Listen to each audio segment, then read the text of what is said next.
നമസ്കാരം സുഹൃത്തുക്കളെ.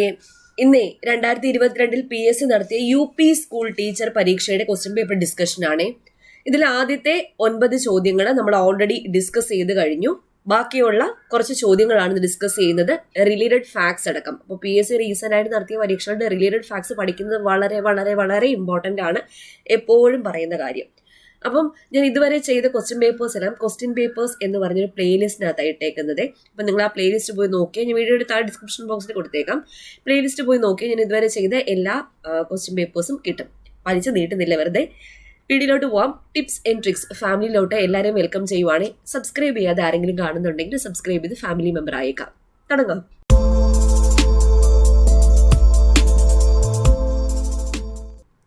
UP school teacher പരീക്ഷയുടെ ചോദ്യപേപ്പറാണ്.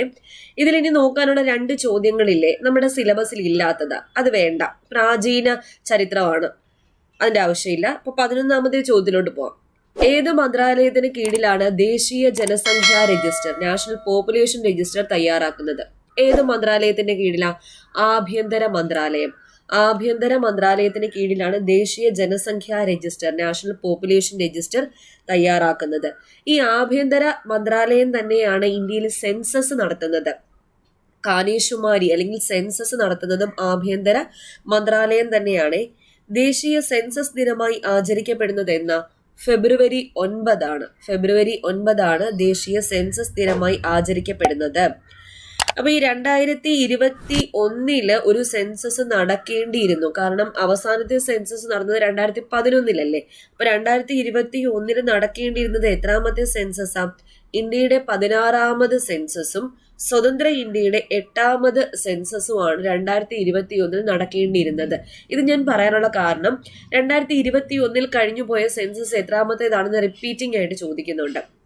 2011 കഴിഞ്ഞു പോയത് ഇന്ത്യയുടെ 15ാമത് സെൻസസും സ്വതന്ത്ര ഇന്ത്യയുടെ 7ാമത്തെ സെൻസസും ആയിരുന്നു. 2021 നടക്കേണ്ടിയിരുന്നത് ഇന്ത്യയുടെ 16ാമത്തെ സെൻസസും സ്വതന്ത്ര ഇന്ത്യയുടെ 8ാമത്തെ ജനസംഖ്യാ കണക്കെടുപ്പും ആയിരുന്നു എന്നുള്ള കാര്യം ഓർക്കുക. അടുത്ത ചോദ്യം, സ്കൂൾ കുട്ടികൾക്ക് വേണ്ടിയുള്ള അന്തർദേശീയ പരീക്ഷയായ പിസ ടെസ്റ്റുമായി, പിസ എന്ന് വെച്ചാൽ programme for international student assessment എന്നാണ്, ഇതുമായിട്ട് ബന്ധപ്പെട്ട ചില പ്രസ്താവനകൾ വിലയിരുത്തുക. 5 പ്രസ്താവനകളാണ് തന്നിട്ടുള്ളത്. ഇവിടെ 1, 2, 3 എന്നീ പ്രസ്താവനകളാണ് ശരിയായിട്ടുള്ളത്. പിസ മറ്റ് രാജ്യങ്ങളുമായി താരതമ്യപ്പെടുത്തുമ്പോൾ നമ്മുടെ കുട്ടികൾ എവിടെ നിൽക്കുന്നു എന്ന് വിലയിരുത്തേണ്ടത് അനിവാര്യമാണ്. വായന, ഗണിതം, ശാസ്ത്രം എന്നീ വിഷയങ്ങളിലാണ് പിസ പരീക്ഷയിലൂടെ കുട്ടികളുടെ കഴിവ് വിലയിരുത്തുന്നത്. 2000 ആരംഭിച്ച പിസ പരീക്ഷ 3 വർഷം കൂടുമ്പോഴാണ് നടത്താറുള്ളത്. ഇതാണ് ശരിയായിട്ടുള്ളത്. അപ്പോൾ ഈ പിസ എന്ന് പറഞ്ഞില്ലേ, programme for international student assessment എന്ന് പറയുന്നത്, ഇത് എന്തിന്റെ നേതൃത്വത്തിലാണ് നടത്തുന്നത്? OECDയുടെ നേതൃത്വത്തിലാണ് നടത്തുന്നത്. OECD എന്ന് വെച്ചാൽ organisation for economic cooperation and development എന്നുള്ളതാണ്. ലോകവ്യാപകമായി OECDയുടെ നേതൃത്വത്തിൽ വിദ്യാർത്ഥികളുടെ പഠന പുരോഗതി വിലയിരുത്തുന്ന പരീക്ഷകളിലൊന്നാണ് PISA, programme for international student assessment എന്നത്. ഓർക്കുക. അടുത്ത ചോദ്യം, ഇന്ത്യയിൽ വാണിജ്യ ബാങ്കുകളുടെ വളർച്ചയുമായി ബന്ധപ്പെട്ട പ്രസ്താവനകളാണ് ചുവടെ നൽകിയിരിക്കുന്നത്. ശരിയായ പ്രസ്താവനകൾ കണ്ടെത്തുക. 1, 2, 3 ശരിയായിട്ടുള്ളത്. ഇന്ത്യയിൽ ബാങ്കിംഗ് സമ്പ്രദായം ആരംഭിക്കുന്നത് 1786 ജനറൽ ബാങ്ക് ഓഫ് ഇന്ത്യ സ്ഥാപിച്ചതോടെയാണ്. 1934 Reserve Bank Act RBI Act പ്രകാരം 1935 റിസർവ് ബാങ്ക് ഓഫ് ഇന്ത്യ സ്ഥാപിതമായി. വാണിജ്യ ബാങ്കുകളുടെ പ്രവർത്തനങ്ങളെ നിയന്ത്രിക്കാനായി India government 1949 Banking Regulation Act നടപ്പാക്കി. ഓക്കെ, ഇനി 4ാമത്തെ പ്രസ്താവന എന്തുകൊണ്ടാണ് തെറ്റിപ്പോയെ?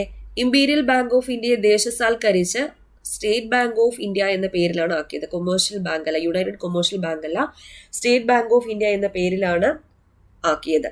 അപ്പൊ എന്നായിരുന്നു അത്? 1921 ജനുവരി 27 ഇമ്പീരിയൽ ബാങ്ക് ഓഫ് ഇന്ത്യ നിലവിൽ വന്നത്. 1921 ജനുവരി 27 ഇതിനെ 1955 സ്റ്റേറ്റ് ബാങ്ക് ഓഫ് ഇന്ത്യ ആക്കി മാറ്റിയത്.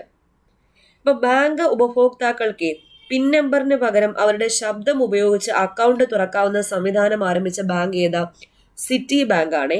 സിറ്റി ബാങ്ക് ബാങ്ക് ഉപഭോക്താക്കൾക്ക് പിൻ നമ്പറിന് പകരം അവരുടെ ശബ്ദം ഉപയോഗിച്ച് അക്കൗണ്ട് തുറക്കാവുന്ന സംവിധാനം ആരംഭിച്ച ബാങ്കാണ് സിറ്റി ബാങ്ക്.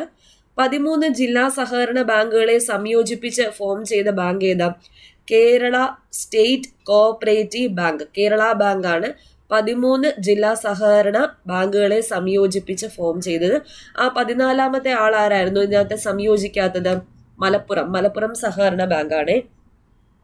ഇനി ഇന്ത്യയിൽ ആദ്യമായിട്ട് ഇലക്ട്രോണിക് അല്ലെങ്കിൽ മൊബൈൽ പാസ്ബുക്ക് പുറത്തിറക്കിയ ബാങ്ക് ഏതാ? ഫെഡറൽ ബാങ്കാണ്. Federal bank. അടുത്ത ചോദ്യം, താഴെ കൊടുത്തിരിക്കുന്നവയിൽ ഉപദ്വീപീയ നദികളിൽ പെടാത്തത് ഏത്? ഉപദ്വീപീയ നദികളിൽ പെടാത്തത് ബ്രഹ്മപുത്രയാണ്. ബ്രഹ്മപുത്ര ഒരു ഹിമാലയൻ റിവർ ആണ്. ഉപദ്വീപീയ നദി എന്ന് വെച്ചാൽ എന്താണ്?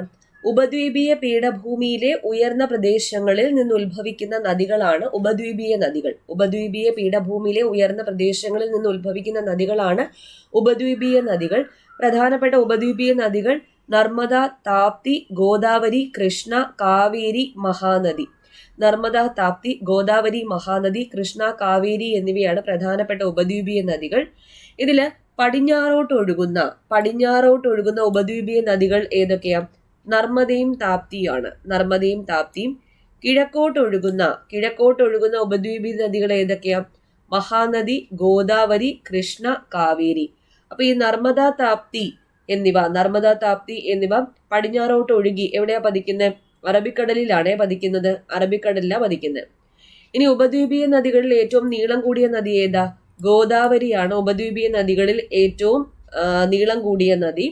ഉപദ്വീപീയ നദികളിലെ വെള്ളച്ചാട്ടങ്ങളിൽ ഏറ്റവും ഉയരം കൂടിയത് ഏതാ? ജോഗ് ഫാൾസ് ആണ്. ജോഗ് ഫാൾസ് ഏത് സംസ്ഥാനത്താ?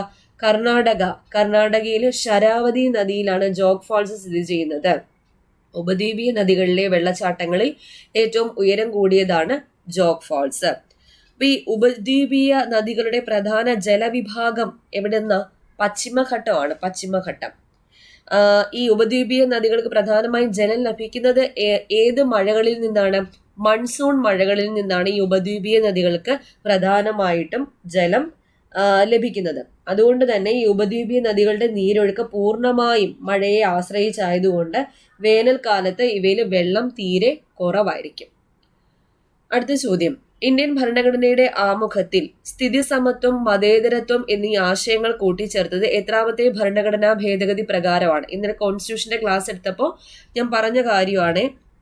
ഏതാ? 42ാം ഭരണഘടനാ ഭേദഗതി പ്രകാരമാണ്. 42ാം ഭരണഘടനാ ഭേദഗതി പ്രകാരമാണ് ഇന്ത്യൻ ഭരണഘടനയുടെ ആമുഖത്തിൽ സ്ഥിതി സമത്വം, മതേതരത്വം എന്നീ ആശയങ്ങൾ കൂട്ടിച്ചേർത്തത്.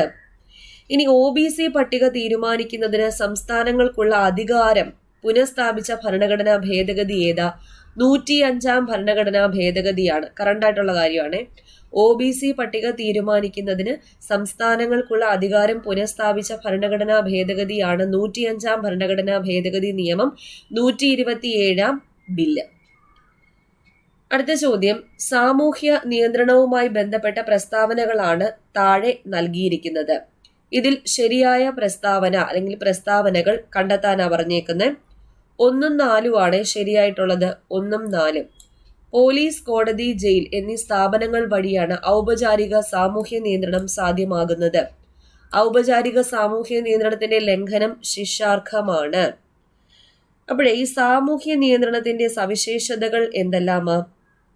കുടുംബം, മതം, വിദ്യാലയം, സാമ്പത്തിക രാഷ്ട്രീയ സ്ഥാപനങ്ങൾ എന്നിവ സാമൂഹ്യ നിയന്ത്രണം നടത്തുന്ന സാമൂഹ്യ സ്ഥാപനങ്ങളാണ്. ഇതിലെ പോലീസ്, കോടതിയൊക്കെ ഔപചാരിക സാമൂഹ്യ നിയന്ത്രണമാണ് നടത്തുന്നത്.